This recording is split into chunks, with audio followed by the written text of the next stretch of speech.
Just past this wall is the desert, huh? Oh, wow. Paimon remembers hearing people call this the Wall of Samiel. It's made to block sandstorms from the outside. Oh, if it's this tall, it's gotta be the divine work of Greater Lord Rukkhadevata, right?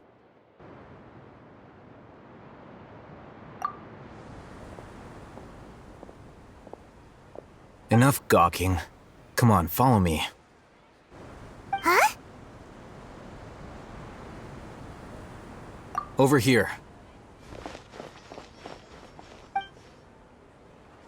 Oh, Haytham went that way! Let's hurry up and follow him. Wonder what he's up to.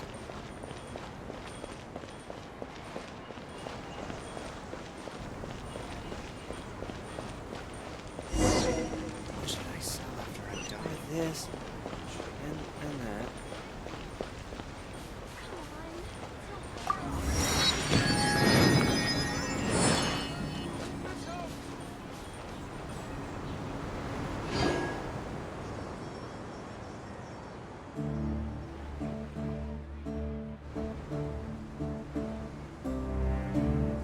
What the?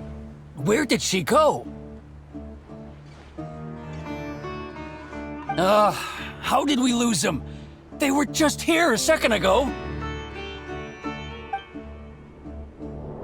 More Eremite mercenaries? Who are they working for this time?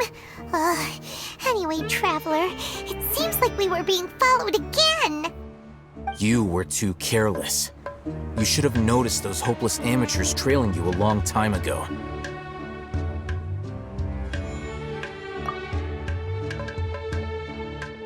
There's no need to thank me. I've never cared to keep track of personal favors. All I did was correct a mistake I happened to come across. It's a habit I developed at the academia. You really gave Paimon a scare, Alhaitham. We never thought we'd run into you here. Last time we met at Port Ormos, didn't you say you were going back to the academia? Wait, don't tell Paimon that you're here to take us back on their orders. Oh, so you've already landed yourselves on the academia's hit list. I can't say that I didn't expect it. However, had I wished to turn you over to the academia, don't you think you'd already be the Eremites' honored guests by now? Oh, right.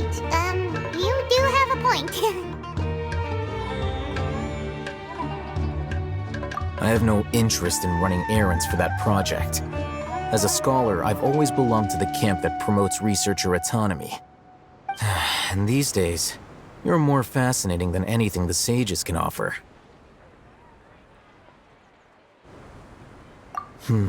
Not quite.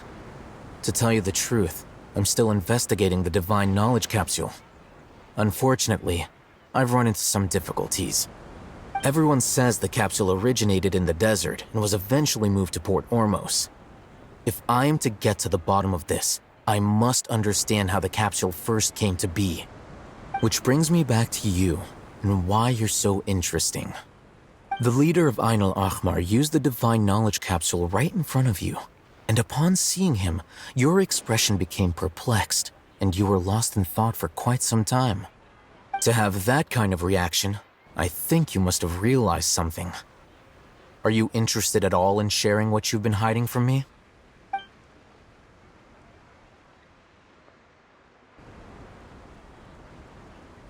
Alhaitham, you really have a ridiculous eye for detail.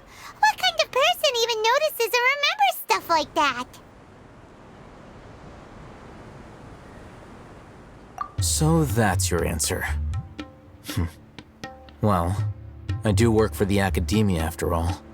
So considering that, it is indeed wise to keep your cards close to your chest. But that does prove you do have some undisclosed information about the Divine Knowledge Capsule. Am I right?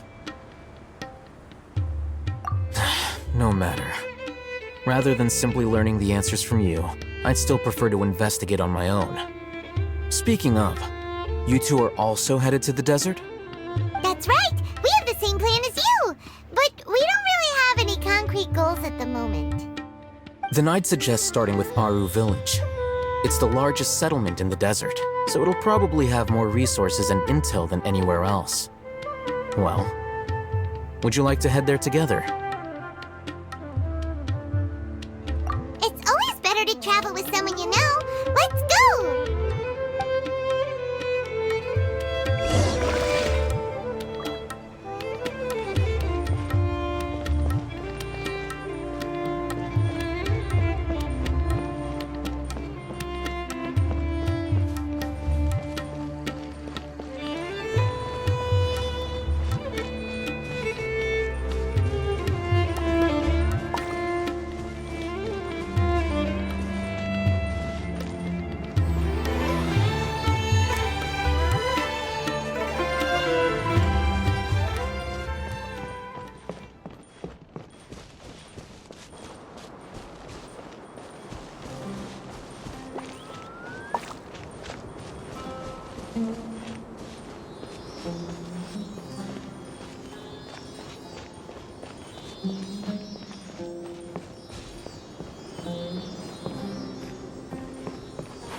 Gather!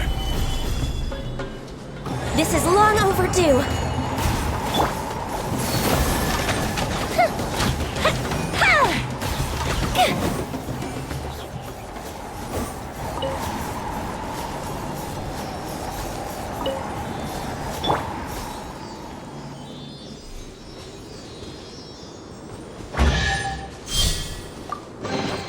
Beautiful treasures are a cause for great happiness.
Before us lies Aru Village, the safe haven of the desert folk.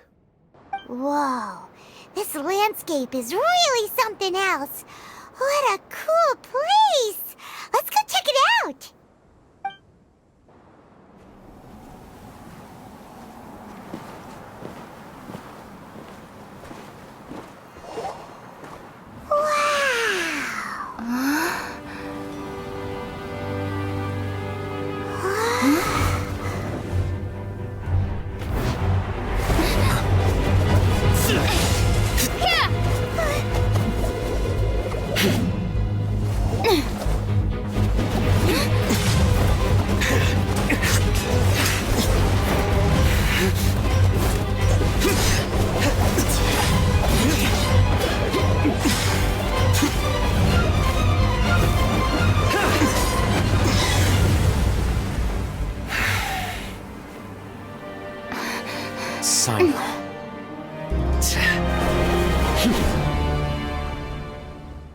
Unless my memory fails me, we have barely spoken 2 words to each other before now at the Academia. Would you care to enlighten me as to when and how I invited the General Mahamatra's wrath?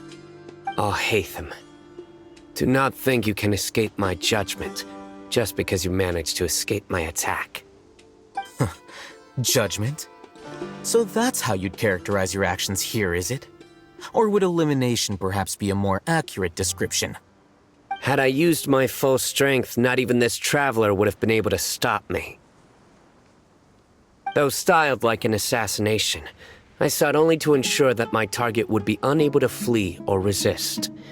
Standard practice for the Matra, as well you know. Seemed to me more like your own personal touch. Who is that, Alhaitham? Did you call him General Mahamatra? Yes.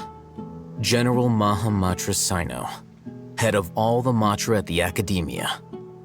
He's a formidable hunter, and the ultimate nightmare for any who have committed academic crimes. You seem to have placed a lot of trust in Alhaitham, to the point of blocking an attack for him. If I were you, I'd never choose to side with him. I wouldn't believe a single word that comes out of his mouth. I have been pursuing this scribe for a long time. I urge you, stand back and do not seek to defend him any longer. Otherwise, there will be consequences.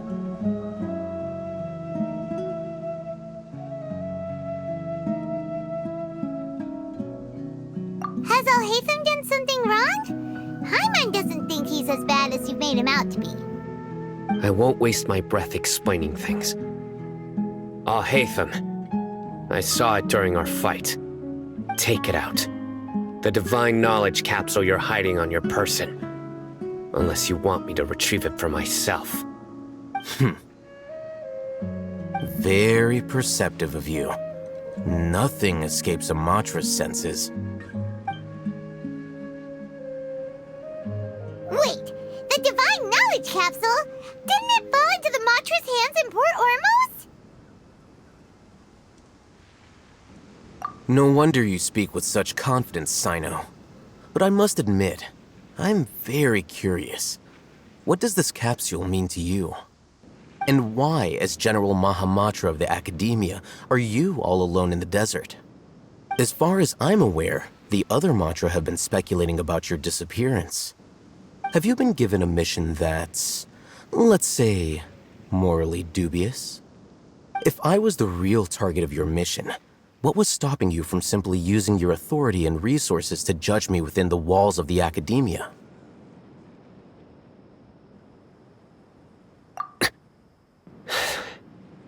I should have known you'd be difficult to deal with.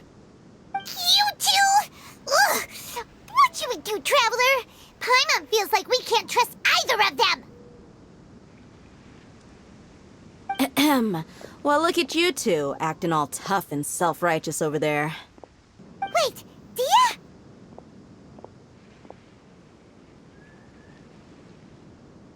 Great! Finally, someone that we can trust! You gotta help us out here, otherwise these two are gonna start fighting again! Yeah, sure looks that way. Two giants from the Academia duking it out once and for all. Not something you get to see every day, that's for sure. Listen, I know you academic types love to fill up your big brains with self-righteous morality and lord your empty rules and virtues over each other. But how dare you bring your petty disputes into the safe haven of Aru Village? It seems like someone's gonna have to beat some sense into your thick skulls until you finally learn to respect these grounds.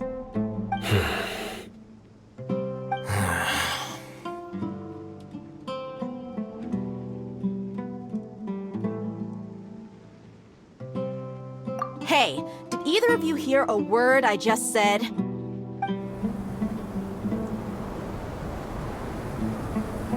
Whoa, what's going on? The wind's so strong! Is this a sandstorm? Paimon's gonna get blown away! Another sandstorm? What's up with these recently? Hey! All of you, over here, quickly! We have to take cover! Someone's calling for us! Oh, this wind is too strong! Let's get over there! That sounded like Candace. Come on, you two. Jeez, are all of you Academia folks such hard work? Move it! All right, stop yelling.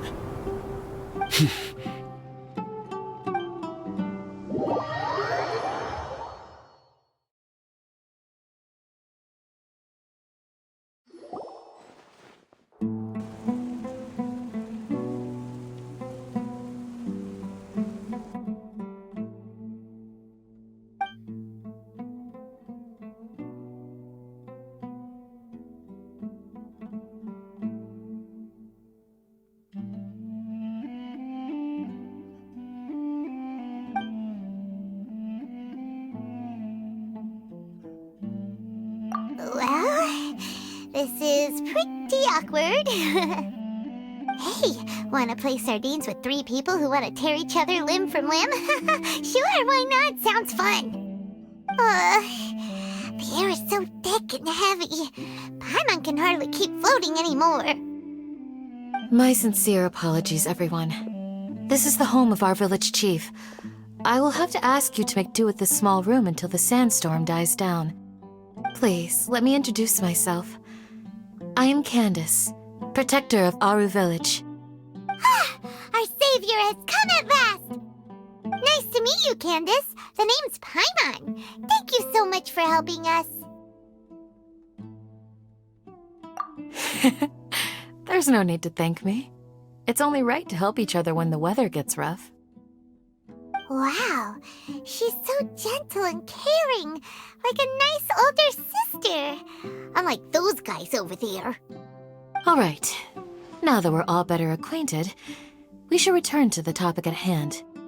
As a guardian charged with the responsibility to protect my fellow villagers from harm, I was observing your conflict from afar, even before the sandstorm started. And now that you have set foot within our village itself, it is all the more my responsibility to make absolutely sure that you pose no threat whatsoever to us. So please, have an honest and sincere conversation with one another and put your hostile feelings to rest. If anyone dares to start anything again while they are under this roof, I will not hesitate to send them out for some quality time with the creatures of the sandstorm. Oh, on second thought, Paimon may have misjudged Candace's character. And that goes for you too, Miss Dia. Do I make myself clear? All right, we got it, Candace. That's what I like to hear. So, which of you will begin? I was supposed to be a mediator, but I might have gotten a little too involved just now. Anyway, one of those two should probably start talking. Wait, that was you trying to be a mediator? I have nothing to hide, so there's no shame in explaining myself. While Alhaitham wasn't wrong about the other Matra not knowing my whereabouts, it's not because I've been assigned a morally dubious mission. Rather, I've chosen to exile myself. Huh? Exile yourself? A little while ago, I discovered that there was data missing in the Academia's project planning and development files. What little they did report clearly did not match the project's actual progress. As General Mahamatra, I had the responsibility and authority to request an audit. However, to my surprise, the person responsible for the erroneous data was none other than Grand Sage Azar himself. I tried to investigate the issue myself before submitting a formal audit request, but I soon found that all leads and potential pieces of incriminating evidence were carefully concealed from me. I began to realize that they were cautious of me from the very beginning. Unsurprisingly, the Grand Sage rejected my audit request as soon as the submission reached his desk. He even said to me, "The power of the General Mahamatra is granted by the sages. You have no right to judge us." So they really are up to no good. I realized then that to the Grand Sage, the Matra are nothing more than tools for the sages to assert and maintain their control over knowledge. The vows that we took, the principles that we strive to uphold, they are meaningless to the academia of today.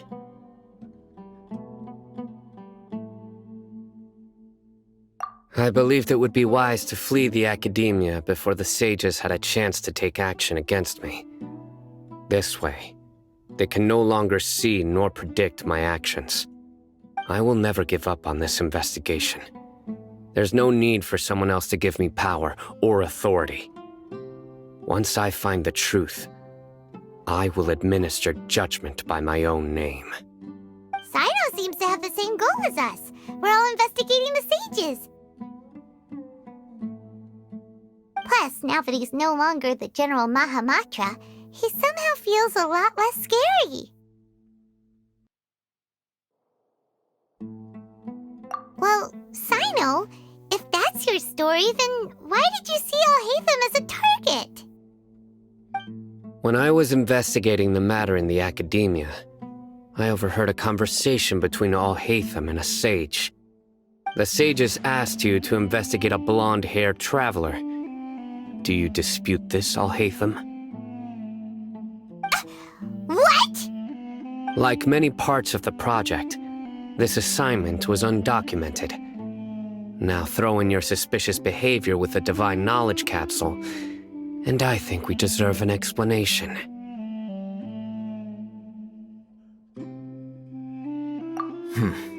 Yes. I was indeed tasked with investigating the Traveler. Alhaitham? After all, the promised reward was so great that hardly any scholar could have refused.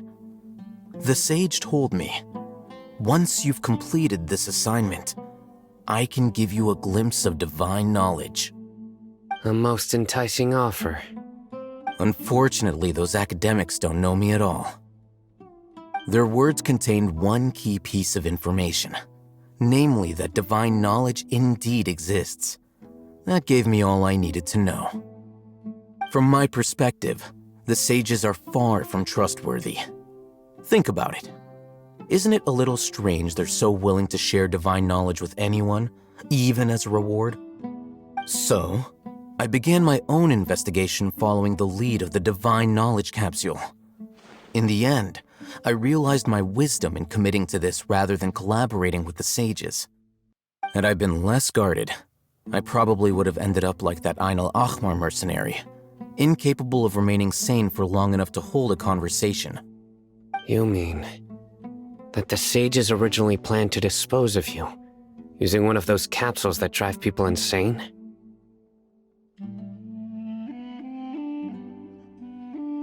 I'd already given up on the assignment by then. I only told the academia I was waiting in Port Ormos for you to appear so they wouldn't suspect anything. So it came as quite a surprise when I encountered my erstwhile target while investigating the Divine Knowledge Capsule. Criminals do love to talk about coincidences. Even though I ran into the Traveler by chance, I had no intention of providing assistance to the academia. Also, you should remember, you were the ones who decided to follow me and strike up a conversation after I left that tavern.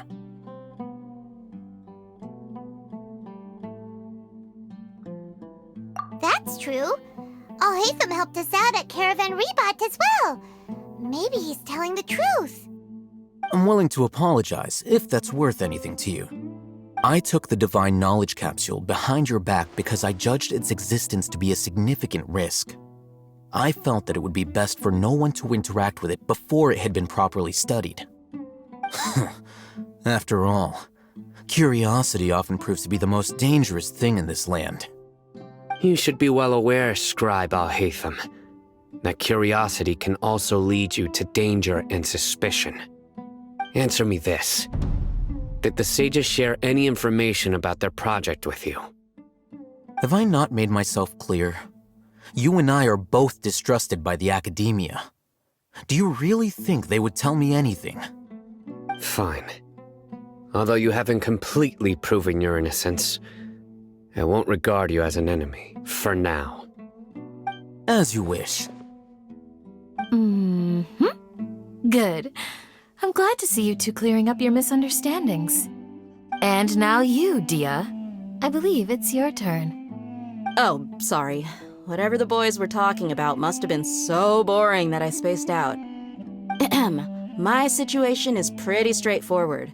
My employer, Dunyarzad of the Homayani family, is friends with the Traveler and is currently recovering from her illness at home. I had nothing going on, so I decided to return to Aru village for a visit.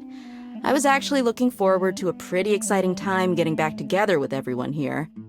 But then I saw these two random guys in the middle of a pointless argument. It ticked me off, and things went downhill from there. Is that all?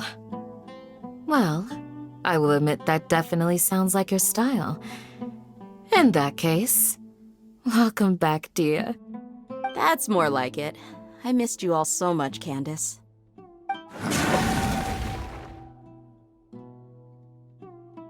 Whoa! What was that sound? No need to worry. Now that you're no longer at each other's throats, please make yourselves at home.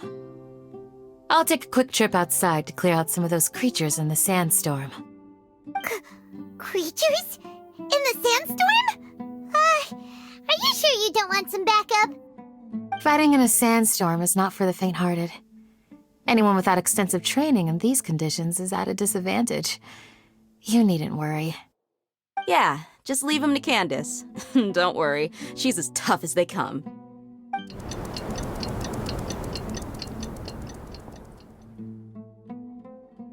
The wind's died down. That means the sandstorm's over, right? Candace still isn't back yet, though. Is she alright? Maybe we should go out and check on her. When you put it that way, even I'm starting to feel a little worried. All right, let's go. We've been here long enough, and the boys are as chatty as the floor.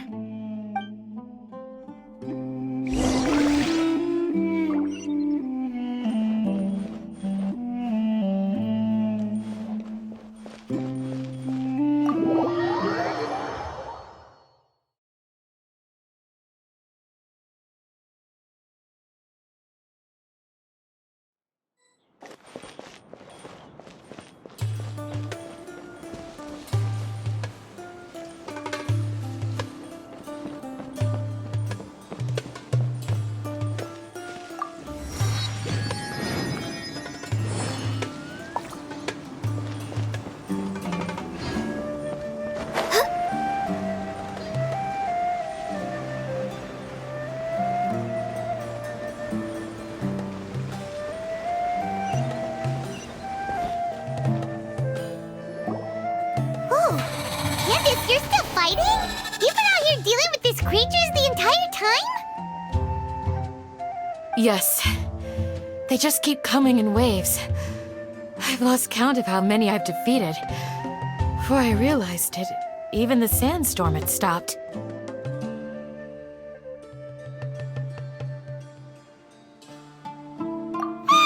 Here comes another wave! Leave this round to us. I got interrupted earlier, but now I have something to take my anger out on. It's been quite a while since I've seen the Flame Mane in action. I'll leave these to you then. I'll be sure to put on a good show. Let's go!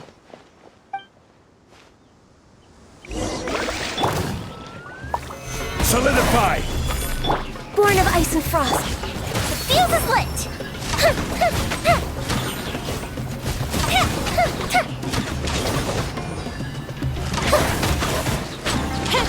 I'll uproot you! Order guide you! Gather! No touching! Here comes another wave! When are they ever gonna let up? Born of ice and frost.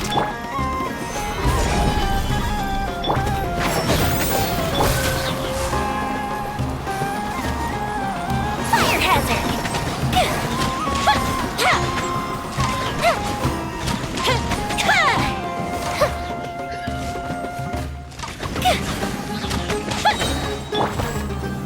Stabilize! Time for a light show!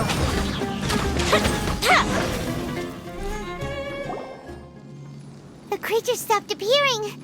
Was that the last of them? What we fought just now was probably the aftermath of the sandstorm. So we should be safe for the time being. Well fought, everyone. No injuries, I hope. Huh? Who are you? Ah, my apologies. I haven't had a chance to greet you yet. I had my hands full taking care of the village's elderly and children. I am the chief of Aru village. Everyone usually calls me Uncle Anpu.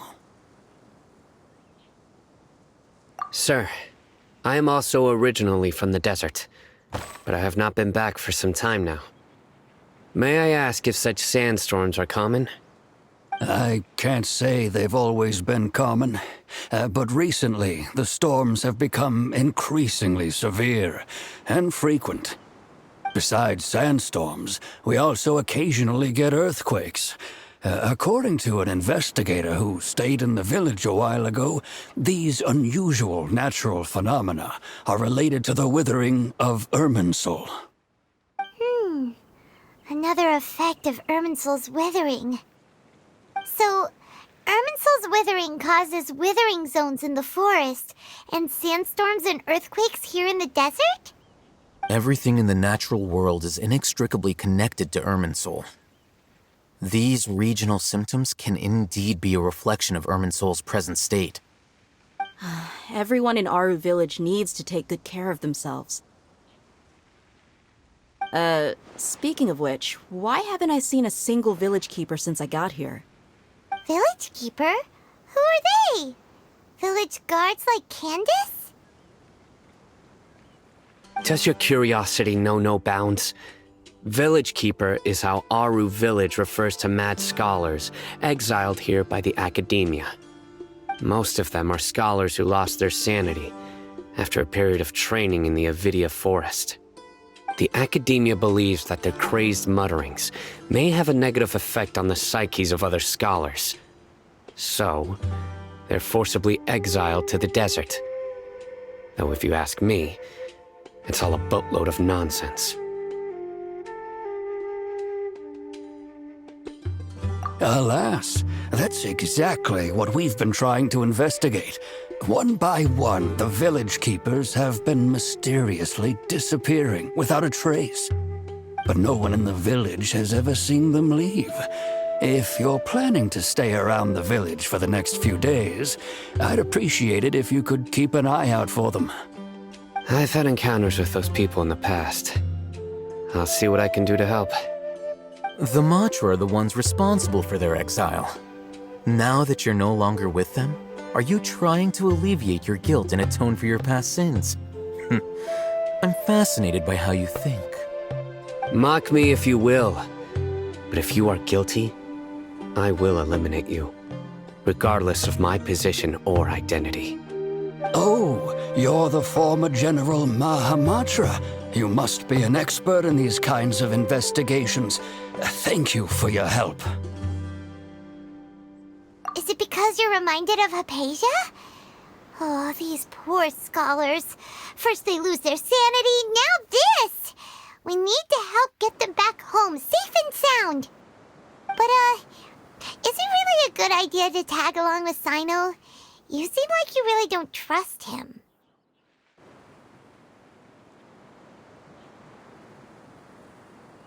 I'll be grateful for the assistance. No doubt you will do a better job than some of my former subordinates. Let's start by finding a spot to share what we know so far.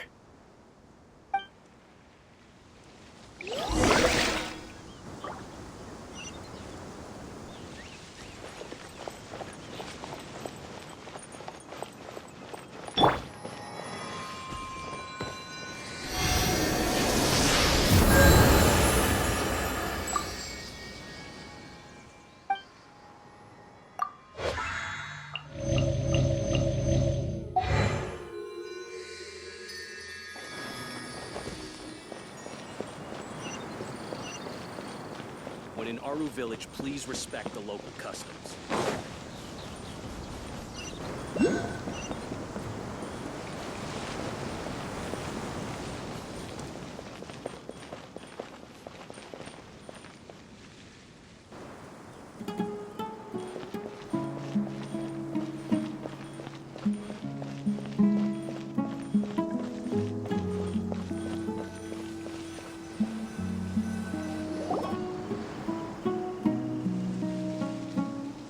Although I've sent myself into exile, I'm still doing essentially the same things as before.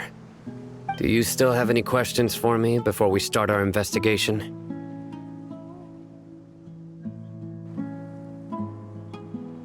One of my former subordinates told me that this title has its origins in a strange incident. The Academia has long exiled mad scholars to Aru Village. A mysterious phenomenon exists here. When mad scholars first arrive, they are as incoherent and deranged as before. But after spending some time here, they invariably begin to calm down. Initially, the people of Aru village greatly resented having to take in the mad scholars. But a strange incident one night changed that. Aru village was struck by the strongest earthquake in living memory. Seeing buildings on the verge of collapse all around him, the then chief of the village was preparing to take everyone to safety. Suddenly, he noticed a mad scholar crouching in a corner, caressing the ground with his hands. A soft, green light radiated from him, like a divine glow against the backdrop of night. Despite the powerful tremors that ripped through the ground that night, all the houses remained upright, almost as if they had grown roots reaching deep into the ground. In the end, not a single building collapsed, and no one was hurt.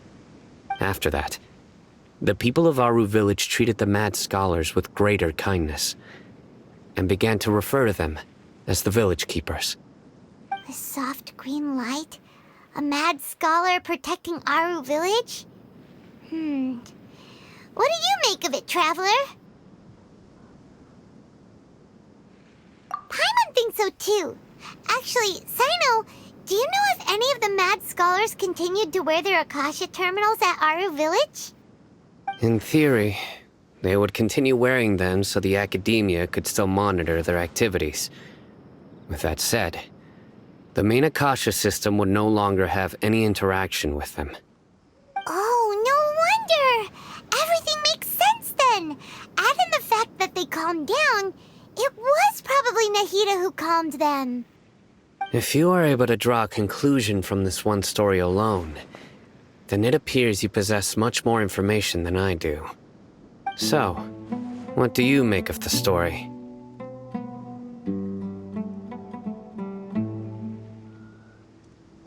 Really? Lesser Lord Kusanali. What? You don't believe us? Lesser Lord Kusanali was definitely using the Akasha to give her power to the mad scholars! No, it's not so much that I don't believe you. I'm just struck by your reasoning. Lesser Lord Kusanali, the current Dendro Archon, is she really active in Sumeru? The Academia has always placed far greater importance on the late Greater Lord Rukkhadevata. They've more or less ignored Lesser Lord Kusanali, and I've never had any reason to doubt their views. In addition, I've never heard any stories about Lesser Lord Kusanali and her deeds. To me, she might as well have been a god that never existed. No way! Nahida definitely exists! She's a... How should Paimon put it? She's a good Archon who's kind and wise, even if she says weird stuff sometimes.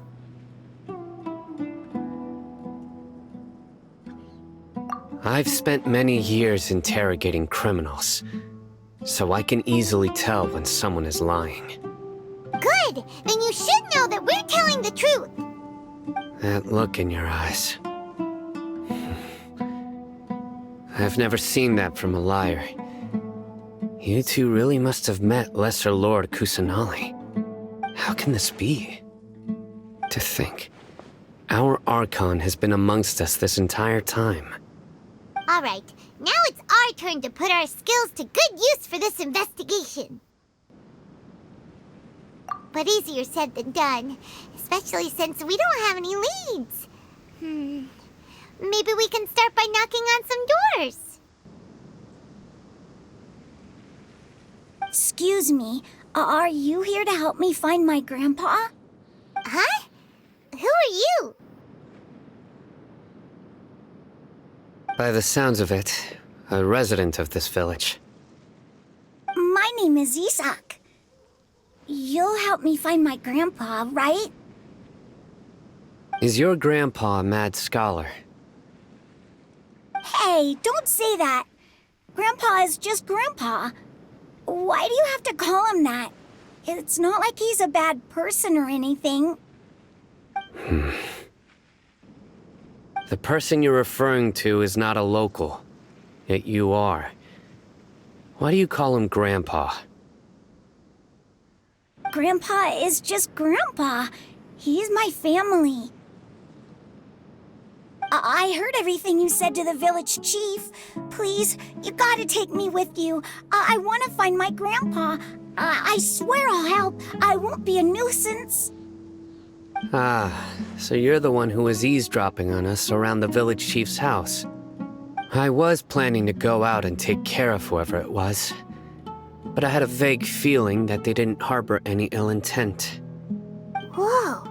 Hatham wasn't kidding about Matra having sharp senses. Sino, he's just a kid. All he wants is to find his grandpa. Let's find a way to help him. Sorry. I was only listening in because I wanted to know where Grandpa went. Honest. If you don't believe me, you can ask Miss Candace. All right. But first, let's confirm the facts with Candace.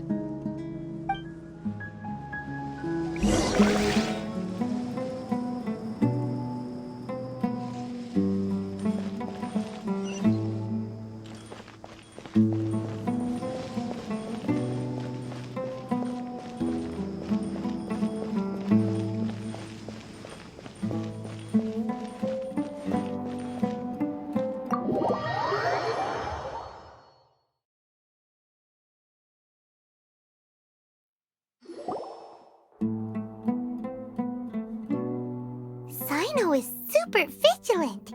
Is this what all the Matra are like? Ah, you're back already. We just wanted to confirm something with you. Do you know a boy by the name of Isak? I had a feeling he'd go looking for you. Huh? You knew this would happen? Yes. Although he tried his best to stay hidden, I still noticed him eavesdropping outside the window. He really wants to get his grandfather back. Isak's parents were both Aramite mercenaries who rarely returned to the village after finding employment in the city. He was raised by his grandfather. Unfortunately, it was only a few years before his grandpa passed away. Isak was still very young at the time, so various families in the village took turns caring for him so he could survive. Later, an elderly mad scholar arrived at the village. Isak thought the scholar bore a striking resemblance to his grandfather, and thus often spied on the man. However, the scholar was unkempt in appearance and incoherent in speech. Although Isak referred to the man as his grandpa, he was afraid and didn't dare to approach him. One summer night, the oft mumbling and bumbling grandpa suddenly calmed down and seemed to become more lucid. He even noticed Isak hiding in the distance. So Grandpa walked up to Isak and patted him on the head. He even took Isak to the entrance of the village, where he patiently taught the boy the names of the stars and accompanied Isak until he fell asleep. The next morning, Isak woke up and wanted to go find his grandpa again, only to realize his grandpa no longer recognized him. However, even so, Grandpa retained his calm expression. It's said that those who saw the scholar claimed he no longer appeared to be crazy, but appeared to be living in his own world, almost as if he were sleepwalking. Isak was thrilled that his grandpa was able to find peace and would follow him all the time, asking him things like, "Grandpa, want me to take you somewhere fun?" Or, "Grandpa, could you tell me stories about the stars again?" All this somehow just makes Paimon feel really sad. It seems like they both deserve so much better. Perhaps. Nearly everyone who lives in the desert has some form of hardship or regret.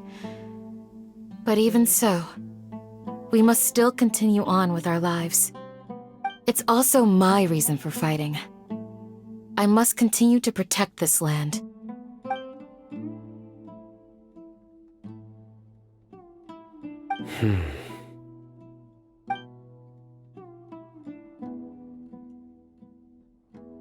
Maybe the people have always had a considerate god watching over them.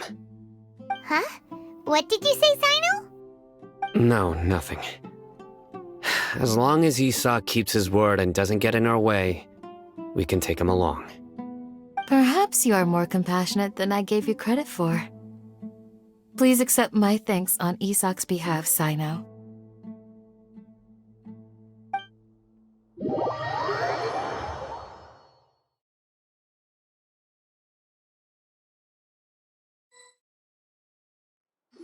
Hey, Isak!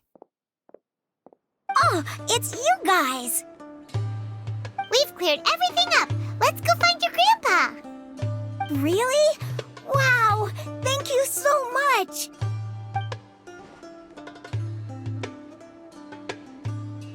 Yeah! All right. Let's ask the local residents some questions first.